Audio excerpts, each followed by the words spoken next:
Hey, Python enthusiasts! Welcome back to day 64 of our 100 Days of Python series.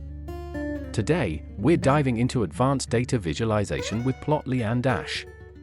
We'll explore how to build interactive dashboards, deploy Dash applications, and even create live updating visualizations with real-time data.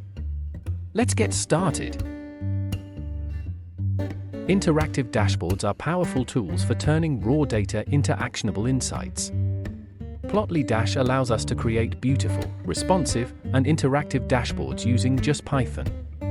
Let's build a simple dashboard to visualize some data. In this example, we've created a simple dashboard with a drop-down menu that lets users filter data. When you select a category, the bar chart updates to reflect the relevant data.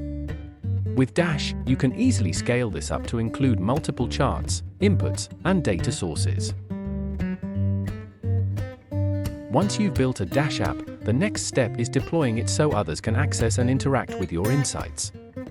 Dash apps can be deployed on platforms like Heroku, AWS, or any web server supporting Python. Let me show you how to deploy your app to Heroku.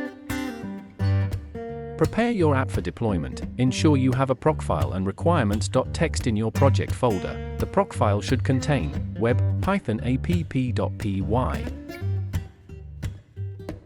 Create a Git repository. Deploy to Heroku. That's it. In just a few steps, your Dash app is live on the web, ready to share your data visualizations with the world. Dash doesn't just handle static data. You can also create live updating visualizations that reflect real-time data changes. For example, let's create a dashboard that updates every second with new data. In this example, we've set up a graph that updates every second with random data. This approach is ideal for monitoring applications, real-time analytics, and dashboards that require live data feeds. That's it for day 64.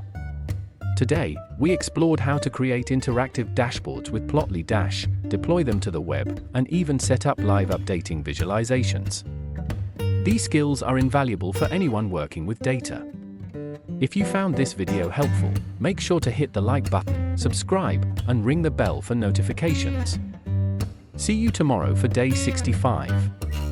Until then, keep coding.